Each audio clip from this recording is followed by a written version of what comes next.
Welcome everyone to another edition of Savvypreneurship. Today, I have with me a good friend of mine, seasoned and serial entrepreneur, Domenic Ciarallo.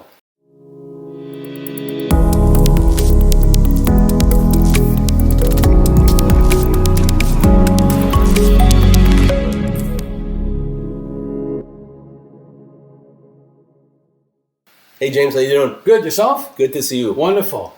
So tell us about your business. How did you get started? Well, that goes back to probably when I was a little kid. And you know what? I've always had entrepreneurial blood inside of me. When I was a little kid, I cutting grass and cleaning snow off of driveways and painting houses. So I really got started when I was really, really young when it came to sales and marketing and entrepreneurship. When have to sell chocolates in high school, I was always the person selling the most chocolates and winning the prizes. So I've had the entrepreneurial blood inside of me for a long time. And I guess as I grew up and finished school and university, I wasn't really sure what my right path was, but I always felt that, being my own boss and working for myself was the way to go. And it's been 35 years I've been working for myself. 35 years already? Wow. Yeah, 35 years. And then, you know what? It's been interesting as an entrepreneur. There's lots of ups and downs in business. Tell us about the challenges. What are your biggest challenges? Well, entrepreneur, when you take on a role as an entrepreneur, you're dealing with a lot of issues running a company. You take care of every element, whether it be the sales side, the marketing side, the financing, sales. You wear a lot of different hats in the company. And in my case, I deal with a lot of those issues. A lot of my friends and this business associates wonder how I could actually do all this, running a company, by myself with all these facets. But that's the life of an entrepreneur. You have to take on that. And as you go along and as your company develops, you learn how to delegate. And you start dealing with people, and you start dealing with, bringing in people in the company that, to take things off your back so that you can, concentrate on other things that are more important.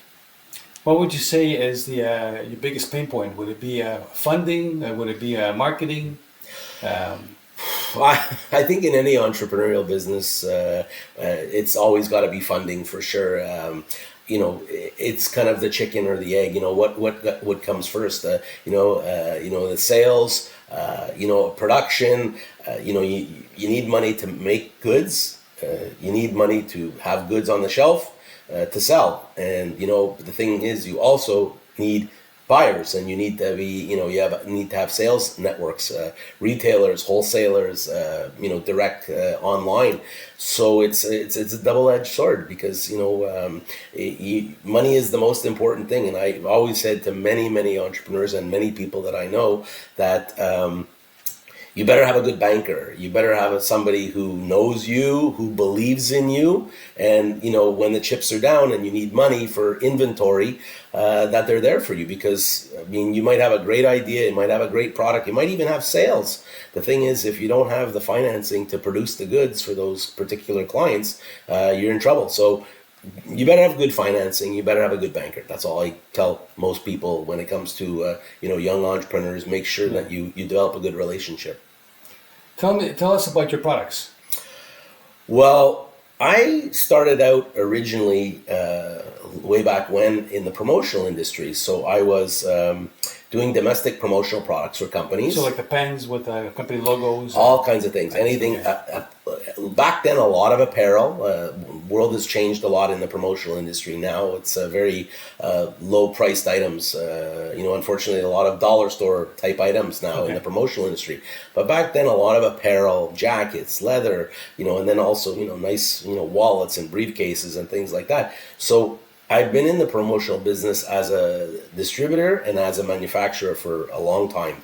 I still have a few clients that still need my services and products, but that business kind of transitioned into what I started in 2010, which was my Rocket Sport brand, which is basically my dryer that I developed for the sporting goods industry to quickly dry hockey equipment, sports equipment. So basically went from promotional. Very novel idea. Okay?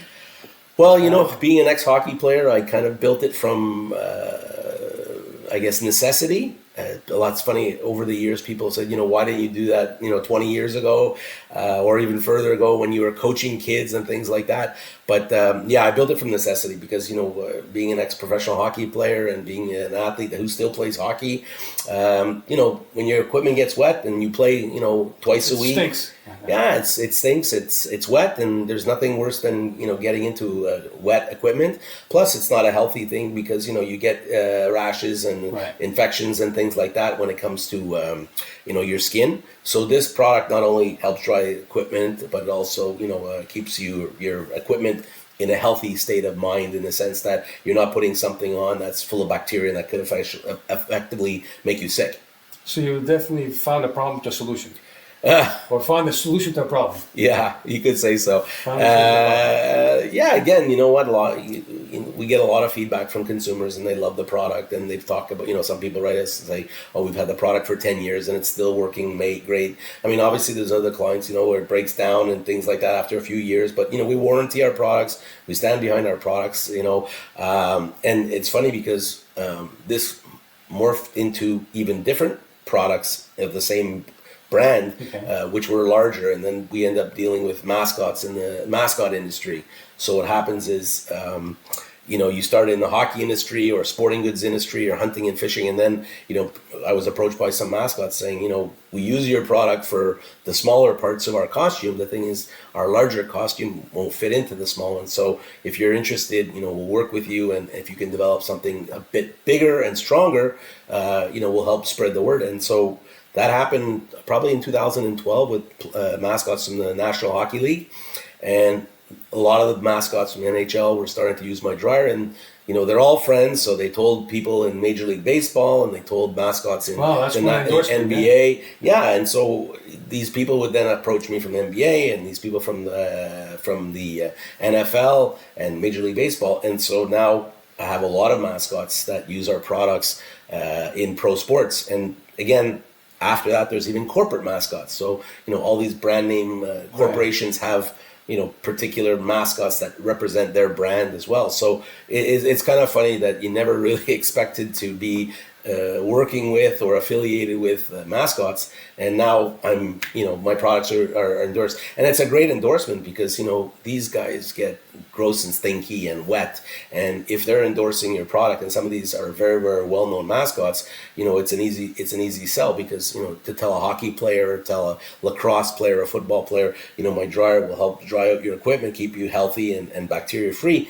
And here, look, we've got this mascot and this mascot, and like mascots in virtually every sport in every city in Canada, United States. So, they're amazing endorsements. I can't say enough about, the support that they've given me. And, like I said, we solve a problem for them, because they do not only what you see on TV, like a sporting event. They go to hospitals, they go to corporate events, they go to charity events. And so these mascots are out on the road more than you actually think. And, when they're meeting people, their costume has to be dry. Their costume has to be, can't smell. So, it's definitely a good relationship we have with them. What are your channels of distribution? How can your clients get a hold of this? Well, we started in Canada, US. We have a distributor in the Netherlands as well in the field hockey business. And, the first, I guess, step into this business in 2010 was through the retail network. So we were really connected well with a lot of retailers across Canada and US. Source for Sports and Sports Experts and Canadian Tire. We were in Costco for a while. And then American brand names, Pure Hockey, Hockey Monkey, and places like that. Okay. So our name is definitely out there. But, over the last few years, especially with COVID, it changed the landscape of business. And, obviously all our retailers were closed. People weren't playing sports, people weren't shopping. So, there was a big drop in our business, and we figured that we would put more attention on the online business. We've had an e-commerce for all this time that we've been in existence, but we put money behind that. And then within the last year, we started opening up a Canada and US Amazon store as well. So we decided to, step into Amazon and see what that would do for us in terms of work. But our business model is basically a combination of our e-commerce, Amazon, Direct to consumer and yeah, and then wholesale through some sporting goods stores as well. Right. People that have supported us and believe in our product, and so we have a little bit of both. But I think that for us, the direction of our business has gone direct e-commerce. The sales through Amazon and through our e-commerce business has been surprisingly good, and your margins are better. Absolutely, yeah. Your margins are better. I mean, comes with headaches. Because, instead of dealing with one store who buys many items, you're dealing with one consumer that's buying one product. So, you have a little bit more intervention when it comes to selling online. Returns, Are returns a big problem? We're actually pretty lucky. We have a very, we're probably on the lower scale of their return model. Okay. So I can't complain about that. But, when you do have returns or you do have inquiries from consumers, you have to answer them right away, because any delays is really not very good for your reputation. And Amazon is very, very strict with their vendors that that the consumers are updated and shipped and answered in a timely fashion. But they handle all the fulfillment, right? Actually, you can do fulfilled by Amazon, FBA, or by ourselves, and we actually do it ourselves. So, you do? Okay. Yeah, What's the advantage? Well, it's our warehouse and it's our fees and our shipping versus Amazon's. Amazon, when they do fulfilled by Amazon, the warehousing fees, shipping fees, are definitely there as well. But they take a very bigger part of your profit when it comes to FBA. Right now, like our rate of commission is 15% to be on their platform, which is high. It is high. But you're talking about qualified buyers, people that are buying on a daily basis. You wake up in the morning and there's your inbox is full of orders. But yeah, it's definitely something else when you go FBA because you're giving up a lot of your profit.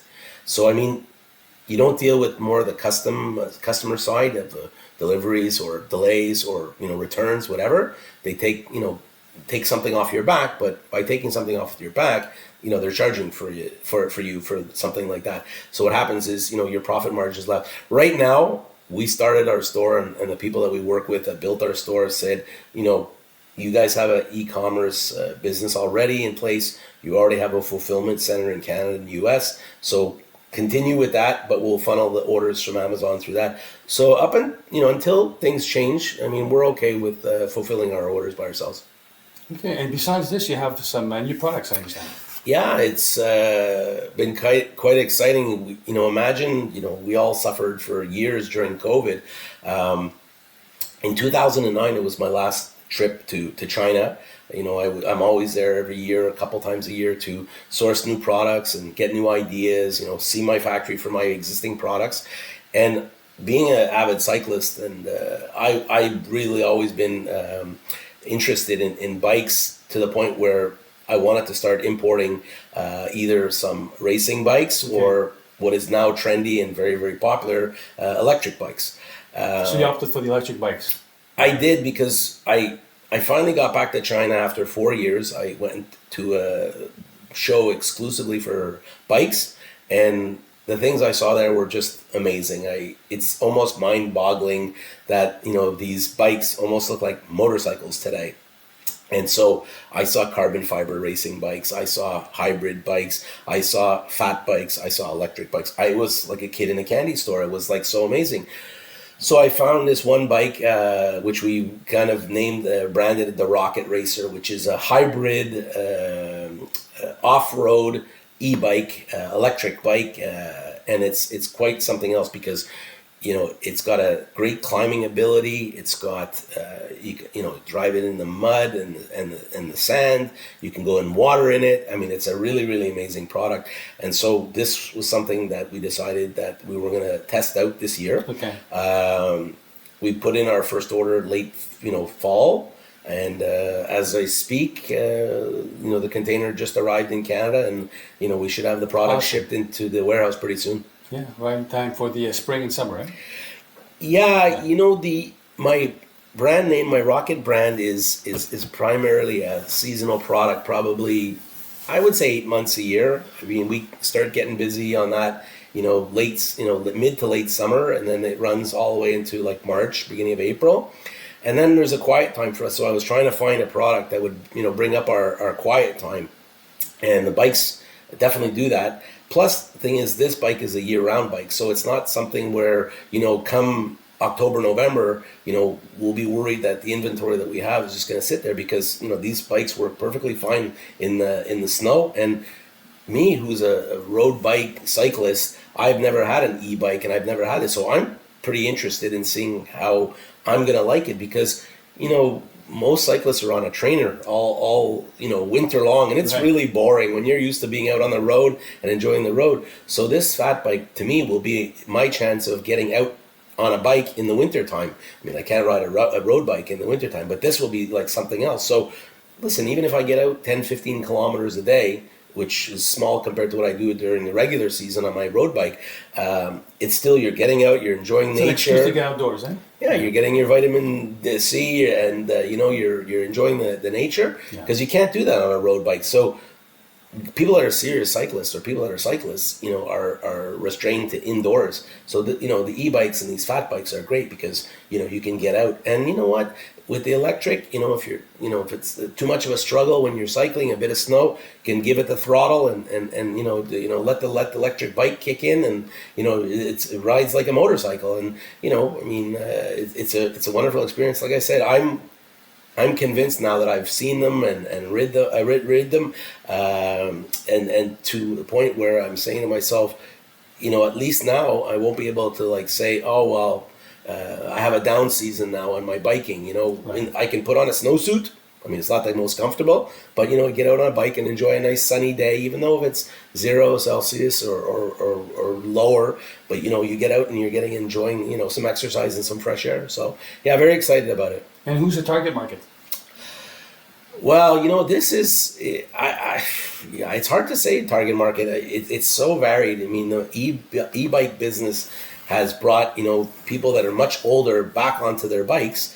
But no, this bike is a fun bike. So what happens is, people that are in their 20s can use it for commuting to work. They don't have to take their car. We designed it so it has like a little basket on the back, so you can, strap in some, backpack, or you can put some groceries in there. So it's a lot of fun. And, so 25 to 65, yeah, absolutely. There's no doubt. When I'm cycling during the day, I see a variety of people. I mean, okay, a lot of times 45, 55, 65-year-olds, but this bike is fun, and it's cool, and it's trendy. It's an urban bike. So, I think that our demographic will be pretty wide. It'll be mid-20s to mid-60s. Right. Oh, that's fantastic. Any other products besides the dryer and the e-bike? Anything that in the horizon that you thought about? The dryer has been a staple product for the last 14 years. So we have our mileage with that, and it never seems to slow down. There's always somebody that's learning about our product, buying the product. The bike is a new venture, and there's a lot of different bikes that I saw that I'd be interested in working on down the road. But I think that I kind of have a walk before I run, and crawl before I walk. But it's going to be fun, because it's an off-season product. It's a product whose activity that I enjoy very, very much, and it's going to open up a new market for me and meet new people for me. And the win-win-win is the fact that I'm going to have a product that's kind of a winter-driven product with our sports dryers, and then we have the bike, which is, a lot of people say seasonal, but no, with this bike it's 4 seasons. So spring, summer, winter, fall, this bike is fun. Obviously spring, summer, and fall are going to be 1, 2, 3 type of thing, but the winter is not a no-go anymore, because I have a product on the other side that isn't used as much during the summertime. So now I'm finding a product that will be used during the summertime a lot. So it'll kind of smooth off the season for us. So yeah, looking forward to it. It's going to be a fun year. Great. Do you have any advice for our audience? Well, business advice. Business advice. Well, I have to tell you, especially, the last 4 years, I mean, a lot of people keep saying it over and over again, but it is true. The landscape of business has changed so much. Sadly enough, we've seen, especially stories online and in most cases, like restaurants and businesses, hardware stores and restaurants that have been open for like 50 years and all of a sudden are closing their doors. I mean, people with like really amazing reputations and really amazing food closing their doors. And it's almost shocking to think that a business this long could, falter or close. But then you're starting to realize that these people are seeing life differently, a lot differently. They're evaluating their life and seeing that their time with their family is more important because they learned that during COVID, being away from everybody. So business isn't like the number one priority. Making money isn't the only thing there is to, because people are realizing, their relationships and life is short and that they're doing things like this. So that's the first thing that I've seen when it comes to businesses is that, these things have closed down. Lots of places have closed down and have shocked me. And what's left over, I mean, there's new entrants in the business. People are just very, very different when it comes to, spending habits as well, because, gas prices have gone up, the housing costs have gone up, food prices have gone up. So, as much as people think, when you have to pay more for groceries and the gas in your car or your house, you have less and less disposable income to buy fun stuff like, dryers for your sports equipment or, a bike. So, it's really, really challenged a lot of people and entrepreneurs because, people are different today, not because they don't want to buy the products. It's just that they don't have the cash flow anymore because their life has changed because of what the world has become. And it's I have to tell you, like, when we think of our kids, I know we have kids that are almost the same age, and you just wonder what world or economy or life situation that they're going to inherit, because you hear it all the time. It's like, how do this young generation afford a house with how expensive houses are today? It's very, very tough. Without the parents' help, they can't. You know what? I think that when I talk to other entrepreneurs like yourself and people in business, they look back and they said, if I had to start my business today, I wouldn't do it. And imagine, because someone started a business. I've been in business 35 years. I have had this brand for 14 years. And you say to yourself, even though you believe in your product and you believe in yourself, they look at the economy and they look at, the competition that's out there today. And people say, I started my business 25 years ago, 50 years ago, wouldn't do it today. It's just like the landscape is just just treacherous. It's so competitive. And so you imagine people that are successful entrepreneurs are actually saying that, today's day and age, the competition and the marketplace is so fierce that they wouldn't start a business today. So that's a pretty discouraging scary, in a way, isn't it? For sure, it's discouraging. I mean, you know what? You look at something and you say to yourself, listen, restaurants have closed and you've seen restaurants open. So there are people out there that are still got that entrepreneurial blood and they're going to give it a good go. But, I tell you, there's, you see people's restaurants or you see people's businesses very full and popular, and still people are saying they're not making money. They're, like labor, like waiters, waitresses, staff to work in, can't find. So, it's crazy because, that means the owners are going to have to work more. And, what happens is that, it takes on a whole different set of problems because, go to any restaurant now, you see that every person will tell you, every manager, every owner will tell you their biggest problem is finding labor. And where have all these people gone? And they're like, I don't know, but you know what? We can't stay open the hours we used to stay open because there's no staff out there. So they're definitely a tough. That's one of the biggest challenges now. It's the staffing. Yeah. Absolutely. Yeah. Great. So what's your website address? How can somebody get? Very simple. Rocketsport.com. It's you are all over the place on Facebook. We have our Facebook page. You can contact me through LinkedIn. Personally, we have an Instagram page, the Rocket Dryer, as well. So I mean, that basically shows you our full lineup of sports dryers, and eventually we'll as soon as the bikes arrive in the coming weeks. Okay. So we're expecting March 1st. The bikes will be all up online as well to buy. We've already had some bookings already, which is great. People have seen the kind of pre-ads before, and they want one for themselves or they want one for their kids or whatever. So it's nice to see that there's already been some mileage through like the social media marketing. And I have to tell you, like I said earlier, I wasn't a fan of e-bikes, and now I'm like, it's like a fun toy, and it's you got to go with the trend, right? Yeah, and I mean, it's not only what you like; it's what the market. Well, as a businessman, for a businessman, it's a product to sell and make profit on, and you got to like the product and you got to promote the product. But on the other end, I didn't necessarily think that I would be, the person who would conceive this as well as a positive consumer about it. But after riding it, it's like fun. It's honestly, it's a bike, it's a motorcycle, it's a dirt bike. I mean, it's really a little bit of both. And I think once people try the bike, it's done. So when people start seeing them at our demos and going for a little spin on them, they're gonna say, "Wow, this is fun. This would be great for me. Just to go to a grocery store or to do some errands, whatever. Get some exercise." And even for the younger generation in their 20s, I know that they're gonna like it because it's very, very trendy and it's very, very hip. So we're looking forward to it. I can see the potential it has. Yeah. Yeah, I mean, you know what? We're hoping for the best.